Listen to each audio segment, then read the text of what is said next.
राम शरण जी। जय जय सीतार। राधे राधे महाराज जी।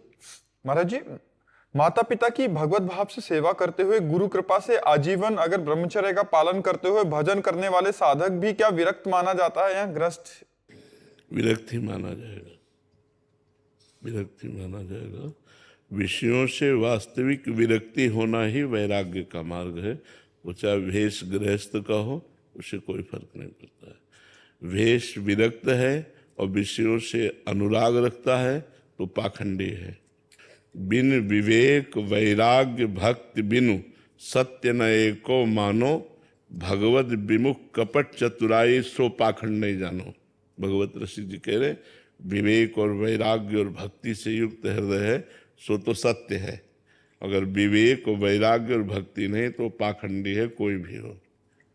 तो बात विषयों से वैराग्य की है, बात भगवत तत्व के ज्ञान से है, बात भगवान के अनुराग की है। अगर एक गृहस्थ में आता तो वो महात्मा है। भगवान ने कहीं भी वेश का वर्णन नहीं किया गीता जी में, भगवान ने लक्षणों का वर्णन किया है। कह रहे वासुदेवा सर्वमित सा महात्मा सुदुर्लभा। महात्मा कौन है? जो सबको भगवान का स्वरूप समझता है, जो जितेंद्री है, जो मनोनिग्रही है, जो भगवत भक्ति करता है, वो महात्मा ही है, चाहे गृहस्थ हो चाहे विरक्त हो। बात समझ में आई? गीतांशु जी, सहारनपुर। राधे राधे। राधे राधे महाराज जी। महाराज जी, आपके प्रवचनों में सुना कि सिर्फ नाम जप से कल्याण हो जाता है। अगर नाम जप ना हो रहा हो तो क्या दान से भी कल्याण हो सकता है? नहीं, दान एक पुण्य क्रिया है। शुभ और अशुभ दो प्रकार के कर्म है। दान एक शुभ कर्म है जिसका फल सांसारिक सुख है। बहुत उच्च कोटि का दान हुआ तो स्वर्ग का सुख है, लेकिन भगवत प्राप्ति थोड़ी करा सकता है। भगवत प्राप्ति तो भजन से होगी। बारी मथे घृत होए बरु, सिकताते बरु तेल, और बिनु हरि भजन न भवतरी, या सिद्धांत अपेल। ये अटल सिद्धांत है। जब तक नाम जप नहीं करोगे तब तक संसार से मुक्त नहीं हो सकते।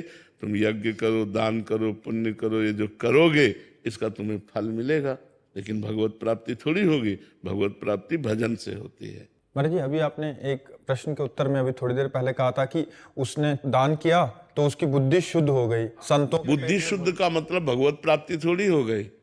अब जो काम भाव से देख रहा था सीता सहचरी को, तो उसकी बुद्धि शुद्ध हो गई, वो मात्र भाव से देखने लगा, लेकिन भगवत प्राप्ति की थोड़ी बात हो गई। तो क्या महाराज जी उससे उसको संतों का संग और उसके हाँ, आगे की अब संतों का संग करके भजन करेगा तो भगवत प्राप्ति हो जाएगी। मतलब सोपान बन सकता है। हाँ, प्रथम भगति संतन कर संगा, इसीलिए कहा है प्रथम भगति संतन कर संगा, दूसर ममरत कथा प्रसंगा। भगवान के चरणों के जो प्रेमी संत जन हैं उनका संग करना प्रथम सोपान है। हमारी बुद्धि शुद्ध होती है, फिर आगे जब हम बढ़ते चले जाते हैं तो भगवान के भजन में रति हो जाती है और हमारा कल्याण हो जाता है। जैसे इन्होंने लिखा है दान से कल्याण, तो यात्रा के अंतर्गत में अगर ऐसा करेंगे तो संत संग होगा या बुद्धि? हाँ, जैसे आपने बहुत सुकृत किए तो लिखा है पुण्य पुंज बिन मिले ही न संता। तो उसका सोपान। हाँ, आप बहुत अच्छा पुण्य किए तो आपको संतों का संग मिलेगा, सत्संग से भजन में रुचि होगी और भजन से कल्याण। अच्छा, यात्रा ये। हाँ, भजन से परम कल्याण होगा। अगर दान पुण्य से होता तो बड़े बड़े धनी लोग ना दान करके भगवान को खरीद लेते, भगवान के धाम में भी पास बनवा लेते। नहीं, वो तो है नहीं। उसमें तो सर्वस्व त्याग कर भगवान से भजन करना, अंदर से अकिंचन होकर भगवान का भजन करना, तब भगवत प्राप्ति होती है।